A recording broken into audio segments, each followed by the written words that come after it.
आप टेंशन मत ली, बहुत जल्दी काम हो जाए आपके।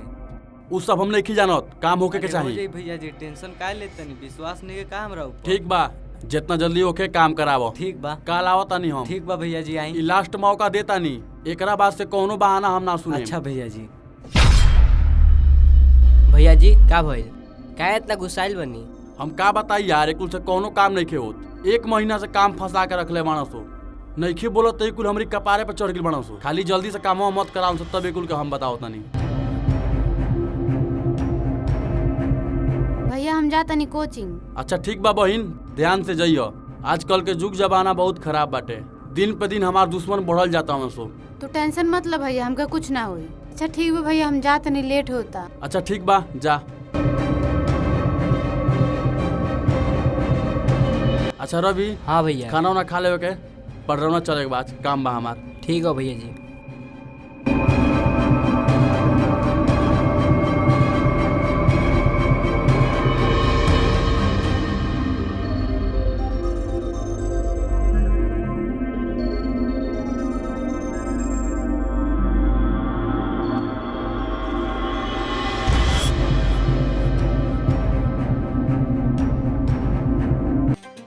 और बताओ, गांव के का हाल चल बा? ठीक बा? सब ठीक बा बिट्टू भैया। ठीक है बा।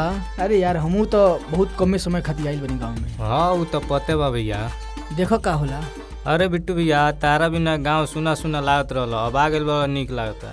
अरे अनु भाई का करबो मर्दे, हमू बाहर नहीं चाहे नहीं जाइल, लेकिन का करबो, मजबूरी रहेला तबे ना आदमी बाहर जाला। सही कहत रहो बिट्टू भैया। पार्टी उटी होई कि नहीं? अरे यार बिल्कुल हुई। तो चले क्या? चलो आज पार्टी हो जाई। पक्का भैया? अरे पक्का यार, टेंशन काहे लेत रहो, हम बानी न, पार्टियन चाहिए। ठीक बना, तो फिर हम बम्बई चल जाए। अच्छा ठीक बा, हमू तो कुछ ही दिन के मेहमान बानी यार। हाँ ओकरा बाद से हमू चलिए जाए। तो का करबो भैया? अरे सब ठीक बा। तो बढ़िया ना चाहिए भैया। अरे पार्टी साटी होके के चाहिए। ई कौन है? बड़ी खतरनाक लगती है यार। पसंद आ गइल का भैया? बुझात तो बा। अरे अनूप भाई, ई केकरा घरे रहेले यार? बड़ी खतरनाक बिया यार, का बताई। अरे बिट्टू भैया, ओकर सपना देखल छोड़ दो, वो बड़ घर के लायक नहीं है। अरे यार, काऊ बड़ घर के लइकनी हो तो ओकर प्यार ना हो सकेला? काऊ इंसान ना हो, काऊ कुछ भी होके वो हमरा दिल में बस गेल बिया यार। अब ओकरा बिना हम जी नहीं पाई यार, समझ लो अनूप भाई। एम भैया, ओकर सपना देखल छोड़ दो तू। अच्छा ठीक बा, ठीक बा, चलो चलो।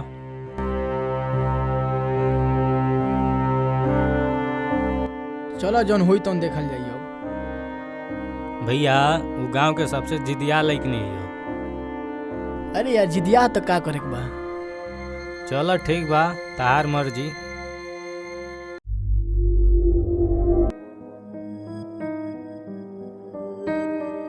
अरे यार, जब से वो लड़की के दिखले बनी ना, तब से हम का बताई, हमके निक निकलावत कुछ, चाहे कुछ भी हो जाओ, शादी तो हम वही लड़की से करें। ओकरा खातिर हमके चाहे जान देव के पड़ो, चाहे कुछ भी करे के पड़ो।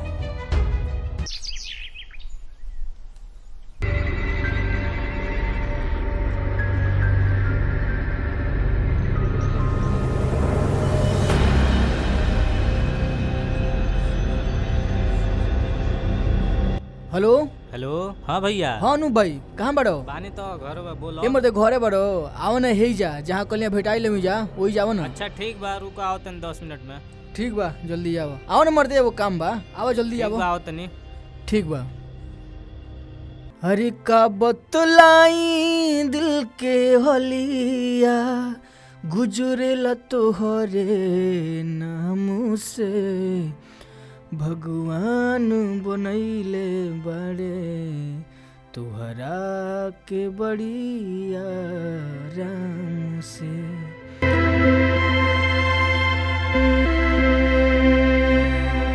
आवा अनु भाई, आवा आवा। बिट्टू भैया का भइल, काहे बोलैल हो? अरे यार का बताई, ओकरा बिना मन लागता यार, लागता ओके बरसों बिना देखले हो गई। यही पड़े ना आवले ऊ? हाँ भैया, यही पर तो आवेले। सुननी है कि वो यही पड़े आवेले, 9 बजे ही आवेले। हाँ भैया 9 बजे आवेले। अच्छा ठीक बा, आज आवे दे। आज पक्का जरूर बा, कुछ ना कुछ जरूर आज ओके बोलल जाए। अच्छा भैया ठीक बा, आओ है जैसन तार मर्जी, हम तो तारा साथ ही बानी।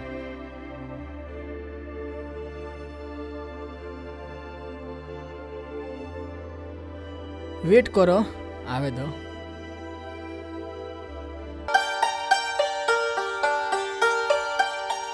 अरे यार टाइम बहुत ज्यादा होता यार, कब ले आई? आई अबे आई। अच्छा कुछ देर और देख लेके। का यार अइबो करी कि नहीं आई? बैठले हाथ रह जाई का आज बुझाता। भैया हाउ देख आवत तो बिया। अच्छा अच्छा आओ दे लगे आओ दे। भैया हम तो कहते नहीं छोड़ दो, बड़ी खतरनाक लाइक नहीं है। ए सारे डिरू मत, चुप। हेलो तनी रुकू 1 मिनट। सुनो ना, एगो बात कही का तो कि हम जब से देखले बनी तब से तारा बिन लागत कि हम तारा बिन जी ना पाएम। तो कि हम पसंद करे नहीं। आई लव यू।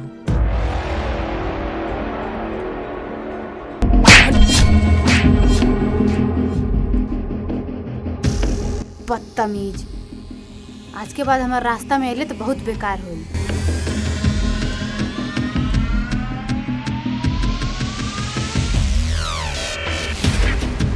जा दो भैया जा दो। बिट्टू भैया हम तो के समझौला रहनी न, मार खा भइल न, जीव सलाहंत हो गइल। अरे यार वो आज के ही कैसन अच्छा जौन प्यार में मार ना खइले हो, कोनो बात ना, इतना चलेला, ते टेंशन मत ले। अरे यार अगर आज उमरले भी या कहियो तो हमसे प्यार करी ऊ। चलो ठीक बा, चल ठीक बा, घर चलो। चल।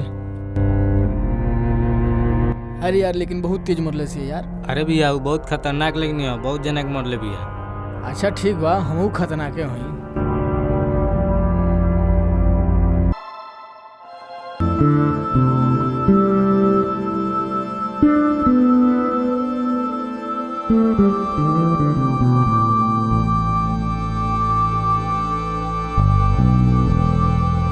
का बात बा, आज लौकत नहीं खे, लागत एक के थप्पड़ में प्यार भुला गइल का।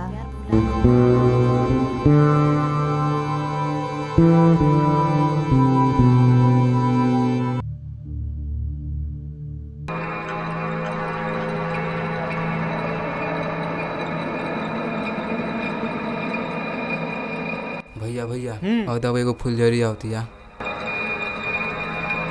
कहो मैडम का हाल बा? काहू का हलवा तबो मैडम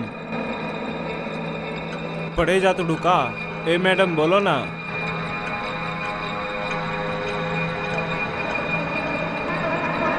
कहो ना बोलबू का?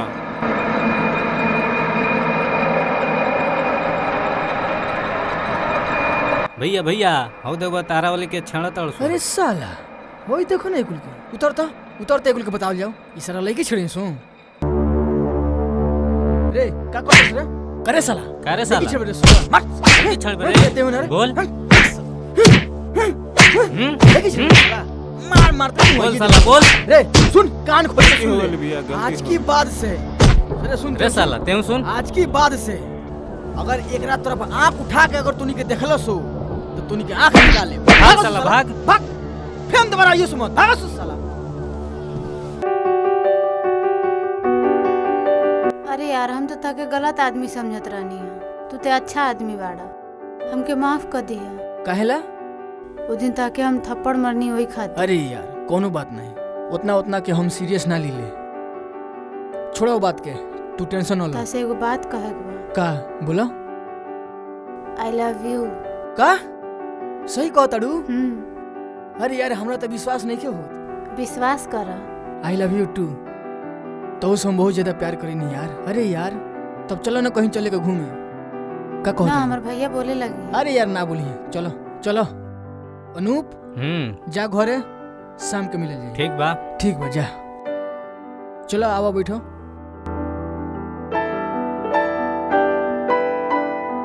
बैठो।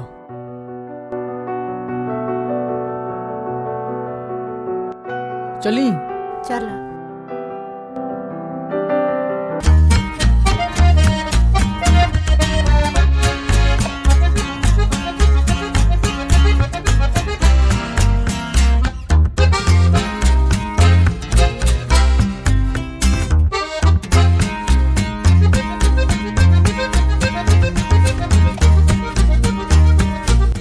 उतरो।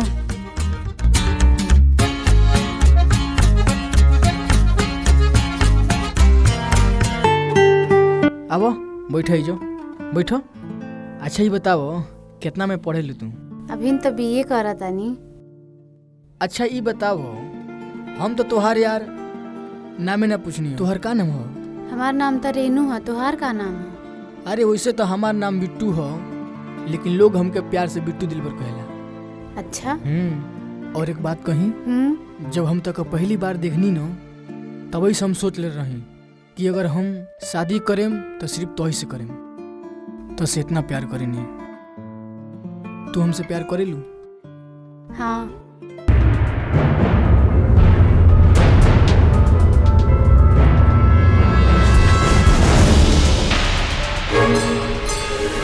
भैया भैया कहाँ बानी? आम जल्दी बाहर वा। टिंकू का बोल रे? काहे इतना आफत अड़े? भैया जी का बताई, ऐसने खबर है बा। बताओ ना रे, काहे नहीं के बोलो? भैया जी रेनू बाबू की देखनी हो, बिटुआ के साथ देखनी है हनुमान जी के मंदिरिया पे। का ई का कहत रे? हाँ भैया जी, हम अपने आँख से दोनों देख के आओ तुम। रउरा विश्वास नहीं करे तो चलिए हमारे साथ है। चल चली चल, खाली तोर बतिया सही हो जाओ तब ओके बताओ तनी। भैया जल्दी चलिए, अब नहीं हुई कुल दोनों। अगर ऊपर वजह ना हो तो जिंदा गाड़ दे, ई बात के ध्यान रखिए। ठीक हो भैया जी।